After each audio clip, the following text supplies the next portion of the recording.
mwiza kuyireba. Aho ni naho nshaka kujyana mugaragu ikipe ya Rayon Sport mu kanya twari tubanje kureba Singida adversaire w'ikipe ya Rayon Sport. Rayon Sport muri speeches mazi iminsi bo bakubwira ko mu mafaranga no muri budget babara harimo amatsinda ya Confederation. Iyi kipe ya Rayon Sport rwose iri muri mood nziza kuko mbere yo guhura na Singida yatsinze ikipe ya Kiyovu Sport yitsinda ibitego 2-0. Ariko umutoza afahamia turaza no kumugarukaho mu kanya mu buryo nawe yavuze ko atanyuzwe nyine n'imikinire y'abakinyi be. Iyi Singida ku munsi wabonye ku munsi w'ejo, iyi Rayon Sport igomba kuza kwitwara gute kuri uyu mukino, cyane cyane burya nyine mu mukino wo mu rwabo barimo na home advantage ugomba kuwutsinda mbere kuko urugendo rwo kujya kwa adversaire. Icyambere ngiye guheraho mu buryo bw'imikinire rwo kwirinda kuko ibere yaramaze kugaruka ku bakinnyi kuri karite ndetse n'umutozo, ubwo byose bikanajyana na experience kuko amarushanwa nayo tugiyemo ya CECAFA Kagame Cup n'amarushanwa asaba urwo rwego nk'uko kare tuvuga Champions League navugaga ku ma equipe habwa amahirwe ukanashyiramo ku icyo kintu cya experience. Singida ifitemo abakinnyi bamaze kugira experience ya marushanwa yo ku rwego rwa CAF ibere yabagarutseho. Hanyuma kuri Rayon Sport rero nibyo umutoza yarabivuze kuko umutoza Famero Tifi afite uburyo bw'imikinire bushya yazanye muri Rayon Sport butari busanzwemo bwo gushaka gukoresha abadefenseri batatu. Uburyo bwo gukoresha abadefenseri batatu rero bigusaba ko uyu adversaire bagiye guhura nawe bisaba ko babakinnyi gatatu ndetse na kabiri b'ikipe yawe iyo ugiye gukina abadefenseri batatu abo gatatu na kabiri bagomba kuba ari abakinnyi yes barazamuka ariko kugaruka bakagarukira mu gihe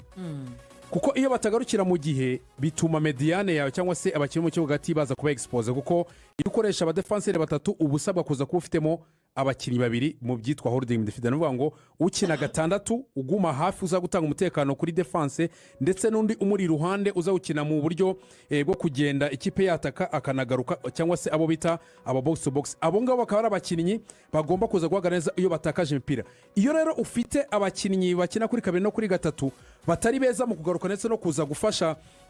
mu kwambura imipira y'ikipe yatakaje umupira, umwe muri babakinnyi bo hagati agomba buri gihe akenshi kujya gukora amakuvertire. Iyo akora kuvertire rero nuvuga ngo mediane yawe akenshi kunda kuza kubamo ikintu navuga ko irarangara. Kandi noneho iyo mediane rero ya Singida bazabakina ni mediane iri compact. Uburyo bw'imikinire bwa Gamondi ni uburyo bw'imikinire bw'umupira w'amaguru bugezweho ubwo bita high line defense. Nuvuga ngo pressing cyangwa se uburyo bwo gushaka umupira babutangira mu kibuga cya adversaire kandi bagakoresha imbaraga nyinshi. Nuvuga ngo ni bwa buryo kuvuga ngo ikipe ntidushaka kwiza kuzuza amasegonda 10 igifite umupira aho baro iri abakinnyi babiri bahari. Iyo ushatse gukora twatuzu twawe two hagati abakinnyi batatu nabo ba ekipe ibwo ni kuvuga ibwo Singida ko turi kuganira kuri Rayon Sport abakinnyi batatu b'ikipe Rayon Sport niba utangije umupira uwa mbere uvuye ku muzamu cyangwa se kumwe umudefenseur aho muzamu ni baro ebyiri iya kabiri soka box ariko ya gatatu ntabwo bakwemerera ko uza kuza kuyitanga. Nunayitanga kubera ko baba bakubanye benshi urayitanga umeze nk'uyiteruye cyangwa se uyijugunye. Aho rero akenshi burye uyisanga umukinnyi wawe uhaye umupira asanga arimo bakinnyi babiri ikipe ya Singida. David ukomoje ku kintu kiza ukomeza nkunganira urebye ni nacyo kintu ndeba nkasa nkaho rwose ngiramo gihunga n'ubwoba bwinshi kuri uyu mukino. Urebye mediane cyangwa se hagati mu kibuga ha equipe ya Singida abakinnyi twabakomojeho ni abakinnyi pe bakuru bafite imikino myinshi cyane ishoboka mu maguru yabo ya Champions League na za Confederation. No kuvuga ngo ni abakinnyi bafite experience ihagije. Noneho wareba na attack ya Singida ukagereranya na defense ya Rayon Sport. Iyi defense ya Rushema, defense ya Fabrice na Kabangi. Kuko ya Yusu na Emery reka ntabahari.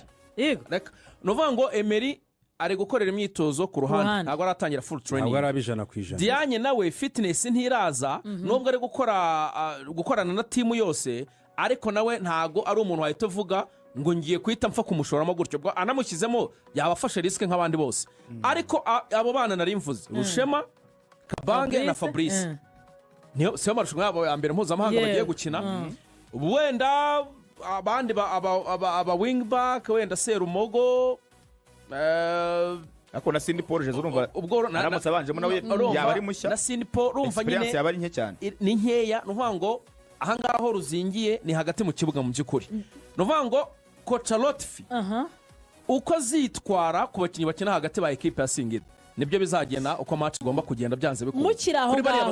mukiri aho ngaho rero kuko muri ikintu muri kuvuga ari nacyo Mugaragu yakomojeho ni ya mikinire yo gukinisha abadefanseri batatu niho hantu musa n'abari gukomoza munarebye no kuri iyo experience nke nyine y'abakinnyi ba myugariro b'ikipe ya Rayon Sport reka twumve noneho umutoza afahamya ese we abivuga wiki ko ari ibyo amaze iminsi nakora ikosa reka mbanze ndashaka komantere yanyu nyuma ya afahamya wowe arabivugaho iki ibyo mwibaza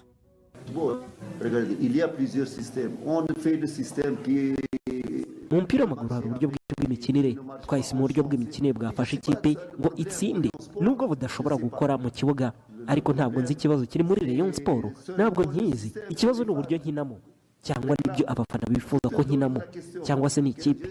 nanjye reka mbabaze nanjye ntabwo mbisobanukiwe gusa njyewe iyo nkora ntabwo ndeba iby'abafana cyangwa se ngo ndikorera ku giti cyanjye nkora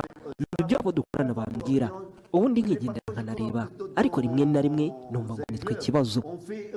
ngo ni uburyo dukinamo gusa ntabwo ari byo buriya iyo ukunda ikipe ukomeza kuyishyigikira ugakomeza no kuyiba inyuma nuko bimeze Mais ça, les choses, regardez, nous on a des joueurs, on a 2 mois et dufite abakinnyi tumaze amezi 2 n'igice dukora muri ubu buryo dukinamo reka turebe imbere ko bimeze dufite n'ubundi buryo twakinamo kuko buriya mupira w'amaguru ntabwo uguma ku kintu kimwe uhora uhindagura cyangwa se ngo ukine uburyo bumwe ugomba guhindura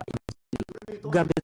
abanyugore batatu kandi nibyo byari ihame ariko twabonye ko hari ibyo barimo kubura hari abakinnyi bari babanje mu kibuga barakinana kandi birakunda ariko tuzahindura kuko mu mupira w'amaguru no kugendana n'ibigezweho ntabwo ari nk'ibyo muri korowani cyangwa se bibiliya ahubwo biterwa no kubona umukino ugasoma umukino nabo ukorana nabo bakakugira inama tuzabikosora ariko ntabwo numva uburyo harimo ikibazo gikomeye muri Rayon Sport k'umwaka ushize narindi muri Mukura ntabwo ubu ndi kumwe n'abakinnyi beza bari muri Mukura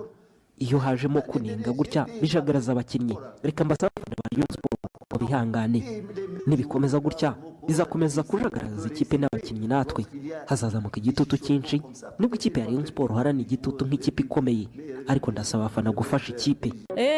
nari nanze ko mwebwe mukomeza gushimangira ibyanyu mutumvise iby'umutoza yavuze ko afite uburyo bwinshi bw'imikinire ariko uburyo bwinshi bw'imikinire utakoze muri pre-season utakoze ku mukino w'irushanwa wawe wa mbere utegura wa Singida yarabikoze ahubwo yarahinduye mu gice cya kabiri nubwo yagendaga ahindura hose nyine nibyo nkubwira ngo buriya buryo bw'imikinire utakoresha abakinnyi igihe kinini ukabugerageza ariko ukabona ko budakunda ugahita ubuvaho ako kanya n'ubukoresha umukino wose biragoye ko no kuri Singida baza kubukoresha abatoza ntibaza gushyiraho imbaraga zabo kugira ngo ntaze gukina systeme y'abadefanseri batatu kandi harimo n'icyuho abatoza ubuyobozi kuko we n'umutoza mukuru umutoza udapfa kuvugirwamo aba batoza b'abarabu nabyo birashoboka kubera ko abafana bagiye bigumura cyane babivuga babigarukaho iyo ubizanye rero uri umuyobozi umutoza urumva ugiye agatsindwa avuga ati abantu baramvangiye ariko njye rero tufinjye mufite icyizere kubera ko n'umutoza uzi gutegura imikino ikomeye mureba ahantu hose yatoje ariko akavuga ko iriya systeme yayikoresheje afite abakinnyi beza cyane kurusha muri Rayon muri Mukuru nyine ibyo nibyo agenda avuga ariko niba hari umuntu uzi gutegura match zikomeye nk'izi ama anje nk'aya kabisa match zikomeye cyane ni umutoza Lotfi kubera ko none se abakinnyi tuvuga bakomeye muri Mukura hari umuntu wari ubazi hari umuntu wari uziko yakina kuri umutoza kwanariza adversaire cyane reka mbwira abantu ko amatike bayagura hakiri kare koko kuva ku munsi w'ejo sibwo tariki 17 itike zizahita zizamuka ya 5 itizamuka ijye kuri 7 ya 10 ijye kuri 15 ya 70 ijye ku ijana iya 200 ijye ku bihumbi yayo izaguma ku bihumbi 200